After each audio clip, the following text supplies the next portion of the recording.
Então, continuando, posso continuar?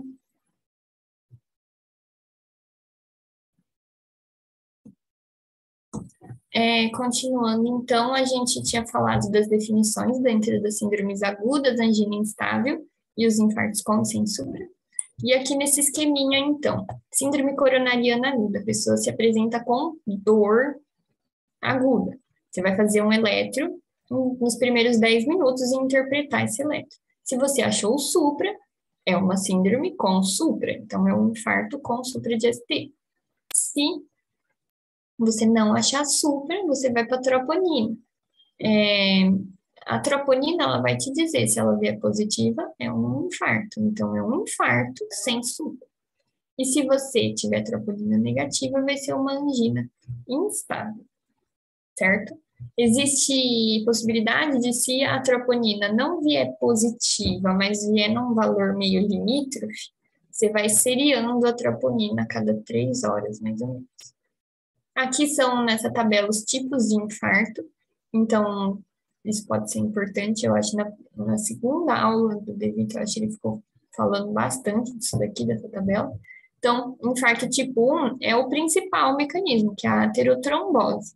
Tem a placa instável que foi lá e rompeu e obstruiu a luz do vaso. O tipo 2 é os casos de infarto causado por um desbalanço entre oferta e demanda de oxigênio, por exemplo, numa anemia grave. Tipo 3 é a morte súbita. O tipo 4 é o infarto associado à cirurgia, ao cateterismo. E o tipo 4 e o tipo 5 é a cirurgia da revascularização. Então, tipo 4 é o cateterismo, o 5 é a cirurgia, tipo ponte safena, ponte mamária, essas coisas. Entendeu? Então, talvez seja importante saber essa tabelinha aqui.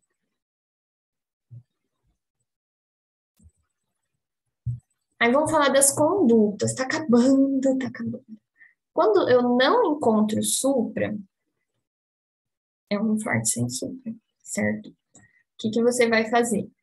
Todas essas condutas. Primeiro, quanto aos antiagregantes. Você vai fazer sempre AS, 300 miligramas, e depois manutenção 100 miligramas, mais algum dos antagonistas da P2Y12.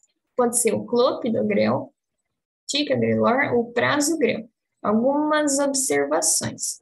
O prasugrel você não pode utilizar se a pessoa tiver um AV prévio, se ela tiver menos que 60 quilos, ou ainda uma outra contraindicação se tiver mais que 75 anos. E o ticagrelor você não vai poder utilizar nos casos de bloqueio atrioventricular, bradicardia ou asma. Por isso que, no geral, o mais empregado vai ser sempre o clopidogrel. Então, AS com clopidogrel. Se o paciente for fazer um cateterismo em até 24 horas, na síndrome sem supra, você costuma fazer apenas o AS no primeiro momento para depois, certo? Acrescentar o clopidogrel. Existe também ainda sobre os antiagregantes a classe dos inibidores da glicoproteína 2B3A, que chama abceximab, um negócio assim, é um nome bizarro o nome desse fármaco. Ele pode ser empregado, mas geralmente ele é uma conduta de exceção. Ele é a droga, eu vi uma aula que fala que ele é a droga que fica no bolso, assim, do hemodinamicista. Ele vai poder ser utilizado durante o procedimento intervencionista do cateterismo, se alguma coisa de errado estiver acontecendo, se tiver muito vasocluído, muito trombo, aí pode utilizar esse outro antiagregante. Para você definir o tempo de antiagregação, no geral, vão ser 12 meses de dupla antiagregação, então AS com clopidogrel. E depois de 1 ano, você só mantém o AS. Mas existem situações em que você pode aumentar ou diminuir esse tempo de dupla antiagregação. E aí, para você definir se você se você prorroga ou se você reduz o tempo de dupla antiagregação, tem scores específicos, que é o DAPT, mas a gente não precisa saber esses scores. Então, falamos dos antiagregantes. Com relação ao anticoagulante, a preferência no infarto sem supra é a enoxaparina. Acho que isso é importante. Na aula ele frisou, né, que é diferente as heparinas, os anticoagulantes do sem supra e do com supra. No caso, por exemplo, o paciente ele infartou, mas ele tem FA, ele já fazia uso de anticoagulante antes de infartar. Como que funciona?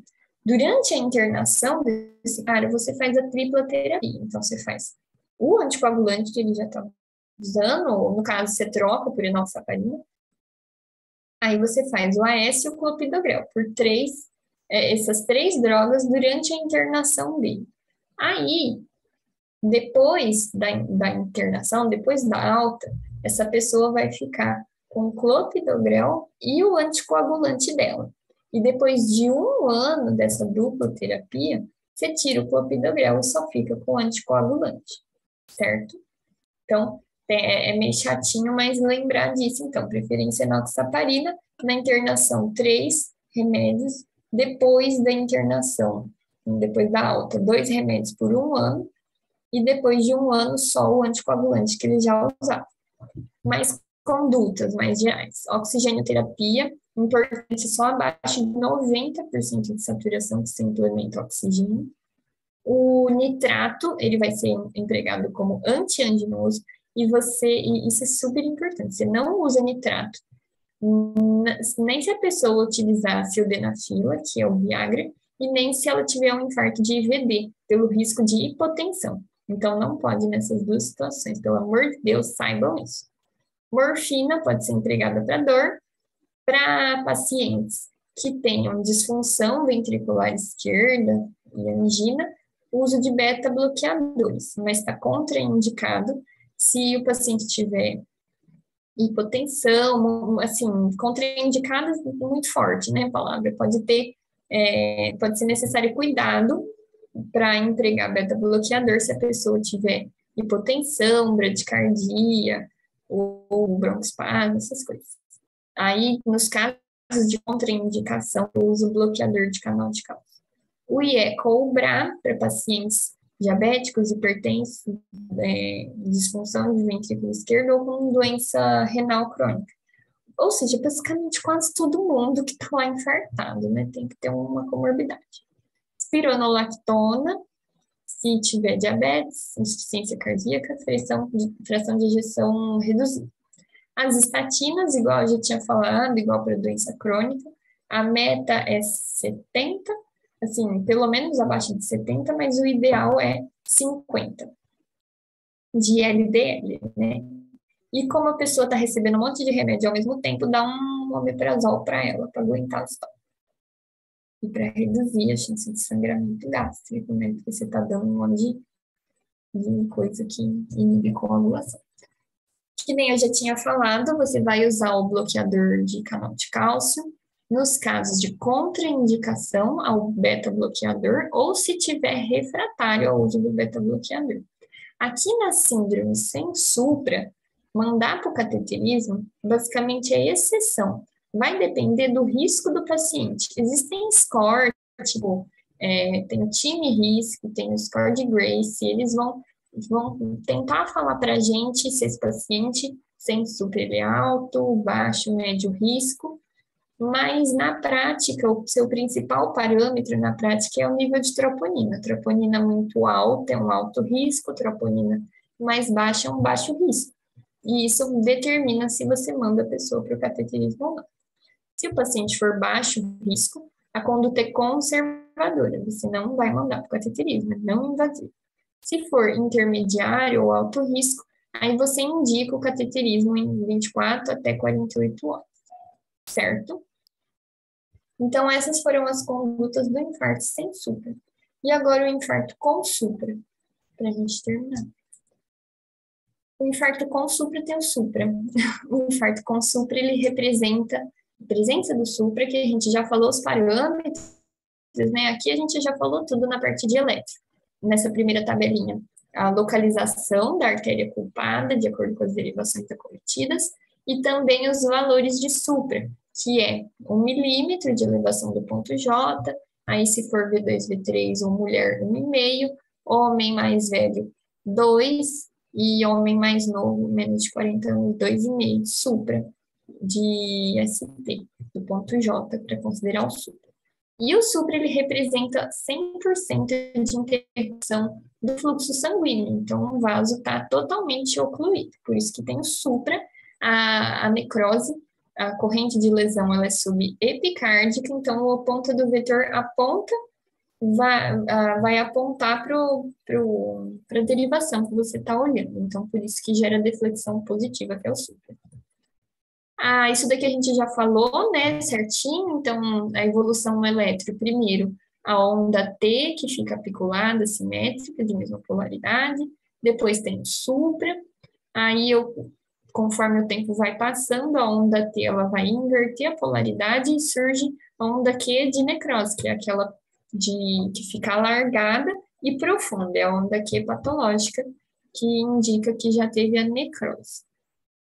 Lembrar das imagens em espelho, que se eu tenho um infra de parede anterior, eu posso ter um supra de posterior, então aí que entra o V7, o V8, o V9, são as derivações extra. Então, lembrar da imagem em espelho. A principal conduta no infarto com supra é fazer a reperfusão. Então, o vaso está 100% ocluído, desobstrui esse vaso, pelo amor de Deus. Então, revascularização nas primeiras 12 horas do início dos sintomas. Tem duas maneiras de você fazer a revascularização. Tem a fibrinólise, que é injeção tem tanto a streptokinase, que é não fibrina específica, quanto a alteplase e a tenecteplase, que são fibrina específicas, são melhores. Então, a fibrinólise é uma possibilidade. Tem também a angioplastia, que é o cateterismo, e tem também, bem menos empregado hoje em dia, a cirurgia mesmo de revascularização, que é a ponte safena, a ponte mamária, etc.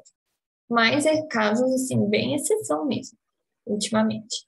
Então, lembrar dessas duas possibilidades, ou a fibrinólise ou o cateterismo, a coronariografia. O que vai definir para a gente o que eu vou fazer, ou um ou outro? O tempo, porque no mundo ideal, sempre que for possível fazer o cateterismo. Ele é a melhor maneira de você reperfundir, tem mais taxa de sucesso. Mas, a depender do tempo que você tenha, você não vai você vai perder muito músculo até esperar fazer um cateterismo, então faz a fibrinólise antes. Basicamente é isso. E aí esses tempos são muito, muito importantes. Pelo amor de Jesus Cristo, gravem esses tempos. Ó. Se eu tiver lá atendendo no pronto-socorro e não tem lá uma equipe de fazer cateterismo, essas coisas, é um lugar simples, e eu tenho que transferir esse paciente para fazer angioplastia, eu tenho que ver o tempo. Se esse tempo de transferência for entre 90 e 120 minutos, se ele for menor do que esse tempo, aí tudo bem, manda a pessoa para fazer a angioplastia, que vai ser bom para ela. Então, tempo pequeno, prioriza a angioplastia. Não, vai demorar muito, vai demorar mais de 120 minutos. Aí eu faço a trombólise. Aí entra o primeiro conceito, que é o tempo porta-agulha. Tempo porta-agulha beleza, recepcionei a pessoa lá com dor, fiz eletro nos primeiros 10 minutos, não vai demorar muito para essa pessoa fazer cateterismo, então eu decidi fazer fibrinólise, a trombólise. Nesses casos, a partir do momento que eu decidi que eu tenho que fazer trombólise, o tempo porta-agulha é de 30 minutos, então eu tenho 30 minutos para fazer trombólise. E aí ela tem a preferência como sendo o alteplase e tenecteplase com relação à streptokinase. Aí, beleza, fiz a trombólise e em cerca de 40 minutos, 60 minutos, eu vou avaliar se essa pessoa reperfundiu. Quais são os critérios de reperfusão? Eu faço outro eletro e vejo que o supra reduziu 50% do tamanho dele, então se ele era 2 milímetros, ele passou para 1 milímetro de supra. Se a pessoa relatou melhora da dor que ela tinha, e também tem aquelas arritmias de reperfusão, tipo RIVA, também não é obrigatório, mas pode acontecer. Beleza, essa pessoa reperfundiu, teve esses critérios, você manda ela lá para o serviço terciário, beleza, e ela vai fazer um cateterismo, só que não é de urgência, pode esperar até um dia, 24 horas, para ela fazer um cateterismo de rotina, entendeu? Ela reperfundiu, tá tudo bem, mas vamos fazer um cateterismo só para desencargo de consciência, para rotina mesmo. Agora, essa pessoa, ela fez trombólise e não reperfundiu. Não reperfundiu, não teve esses critérios, aí o quanto antes faz essa angioplastia de resgate, que é a indicação, então. Aí, o outro tempo que a gente fala, do tempo porta-agulha, 30 minutos, que é decidir fazer trombólise, tem 30 minutos para fazer essa trombólise. E o tempo porta-balão? É a pessoa que está no hospital terciário, que apresentou o supra, ela está já num hospital que tem o cateterismo, ela acabou de chegar nesse hospital, ela tem 60 minutos para fazer esse cateterismo, é o tempo porta-balão. Contraindicações à fibrinólise pode ser importante, principalmente as contraindicações absolutas, é bom a gente saber. As relativas, assim, é relativo. Então, dependendo do caso, eles fazem mesmo fibrinólise. As absolutas é importante. Então, se a pessoa está sangrando ativamente, se a pessoa já sangrou alguma vez na vida da cabeça, então já teve um AVC hemorrágico, independente do tempo, ela não pode fazer fibrinólise. Se ela teve um AVC isquêmico há menos de 6 meses, também não pode.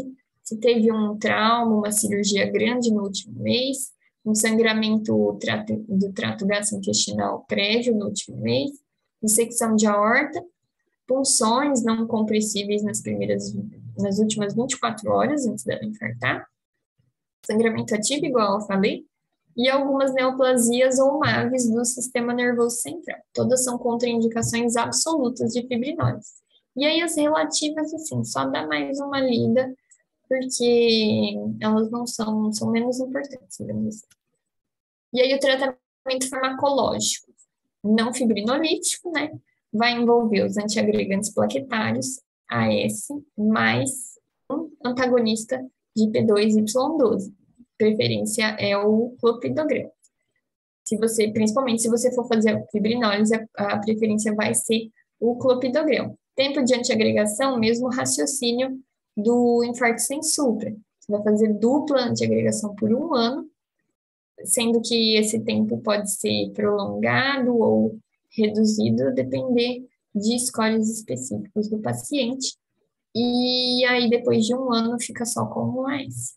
A anticoagulação, lembra que lá no sem supra é enoxaparina. Aqui no anticoagulante para infarto com supra, a preferência é heparina não fracionada. Grava isso, que eu acho que pode ser importante.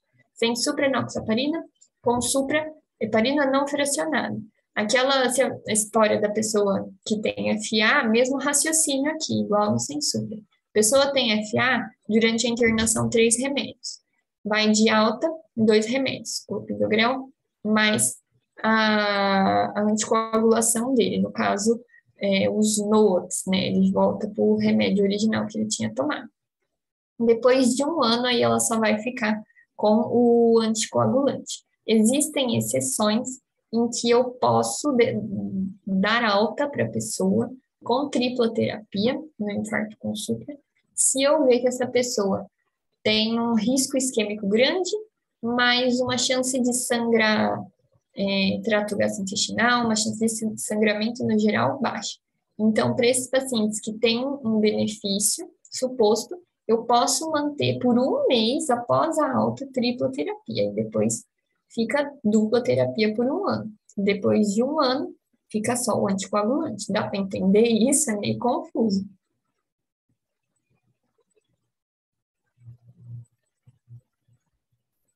Deu para entender? Deu, Rafa? Tá bom. Aí aqui as outras medidas, mais ou menos semelhante ao sem supra, oxigênio só se a saturação tiver menos que 90%, isso é importante saber.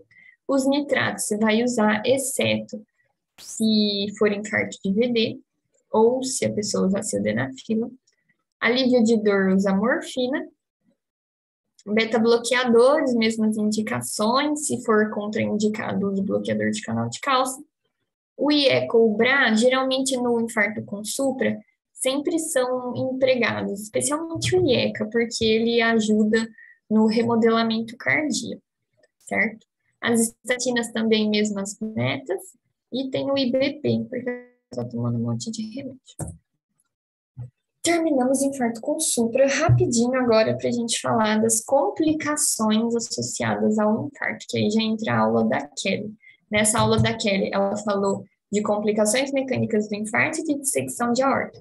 Aí eu deixei uma mensagem. Mantém o AS. Mantém por... O AS é para a vida inteira, né? Vai ser aí com supra, vamos falar do com supra. Se a pessoa ela usa o anticoagulante, vai ficar terapia tripla na internação, depois tira o AS, fica só clopidogrel e o anticoagulante dela por 1 ano, exceto se por 1 mês eu escolher deixar a tripla terapia, mas enfim. E aí, depois de 1 ano, fica só com anticoagulante. Isso se a pessoa já usar o anticoagulante, se ela tiver uma FA, por exemplo.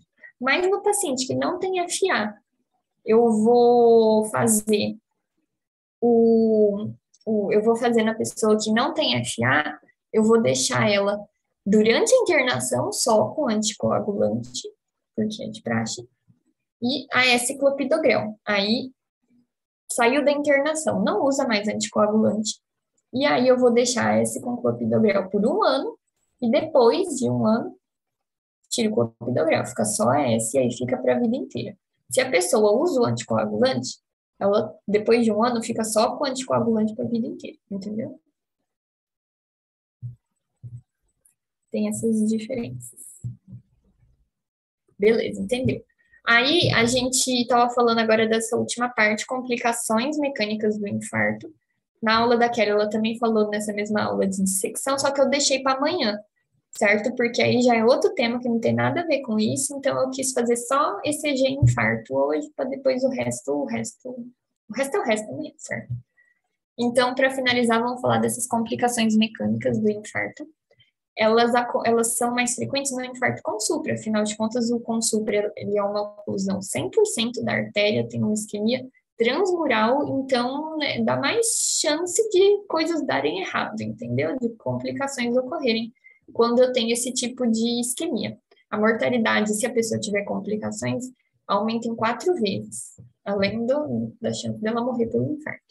E aí, assim, é bem chato essa parte mesmo, não tem muito o que explicar, é mais decorar as coisinhas de cada complicação, são 3. A primeira, a ruptura do septo interventricular é bem rara, e ela tem um pico bimodal. Acontece mais nas primeiras 24 horas depois do infarto, ou do 3º ao 5º dia. Fatores de risco, sexo feminino, idade, doença renal, e C, o infarto de VD aumenta a chance, um tempo de isquemia muito prolongado e uma ausência de circulação colateral, porque quanto mais circulação colateral é melhor, né? Que esse músculo vai sofrer menos com a oclusão de uma artéria.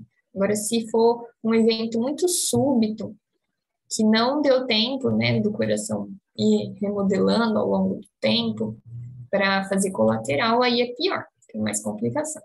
50% deles são anteriores e 50% são inferiores. De clínica, a pessoa vai se apresentar instável, então ela tinha melhorado da dor do infarto, só que ela volta a ter dor. O sopro surge, pansistólico na borda esternal esquerda baixa, com frêmito, P2 hiperfonética, regurgitação tricúspide, e C direito choque cardiogênico. Para você fazer o diagnóstico, um dos principais exames que é obrigatório é o eco. Ele vai ver, porque assim, rompeu o septo que separa os ventrículos, e aí o sangue ele vai da cavidade com maior pressão para a cavidade com menor pressão, ou seja, do ventrículo esquerdo para o ventrículo direito. Então, o eco ele vê esse fluxo acontecendo.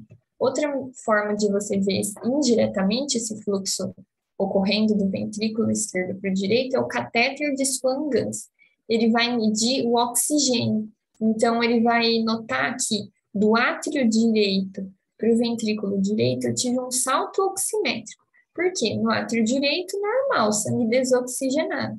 Mas o ventrículo direito, em situações normais, era para estar a mesma quantidade de oxigênio do átrio direito, né?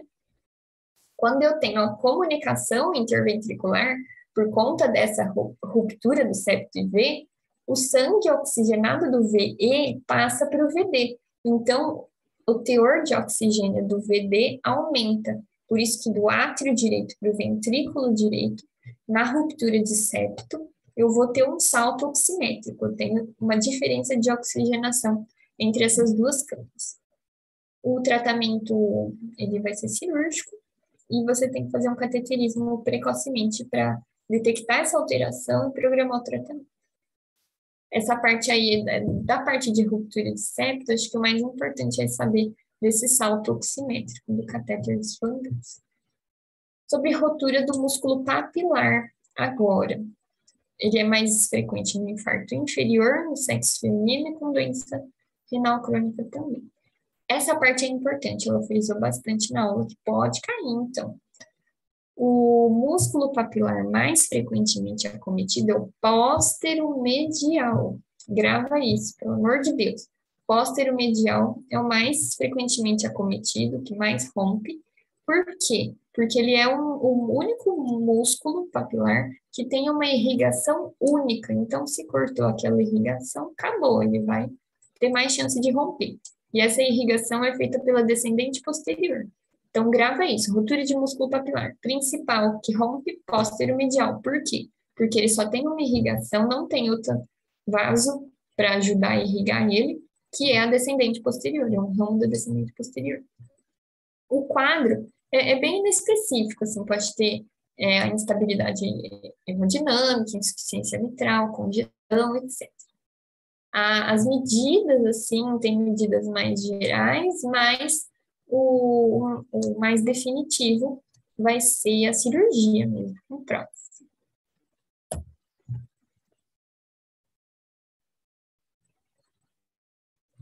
E por fim, a rotura da parede livre do ventrículo esquerdo. Ela acomete assim em ordem decrescente, né? Mais comum infarto lateral, depois inferior e depois infarto anterior, sendo as artérias mais acometidas a BA e a circunflexa. Mas decorebinhas chatas não tem muito o que falar, então o fator de risco é ser do sexo feminino, ser mais idoso, não ter angina prévia e ter um infarto extenso, porque são sinais, assim, de uma isquemia mais grave, assim, mais direta. Então, não teve tempo de fazer colateral e a irrigação desse miocárdio vai ficar bem deficiente mesmo. Então, a chance de romper a parede livre do V é grande, a mortalidade é alta. E tem dois tipos de rotura, tipo 1 e a tipo 2. A tipo 1, ela é mais precoce e cursa com morte súbita. E a tipo 2, ela evolui não com morte súbita, na maioria das vezes, mas com dor torácica, choque e tamponamento. Na emergência, para você fazer o suporte, como tem tamponamento, fazer a pericardiocentese, o diagnóstico sempre de todas essas complicações, o primeiro exame a se pensar é o eco, e tem, assim, essa pessoa vai estar em choque, então vasopressor, inotrópico, etc. Gente, acabou. Tá,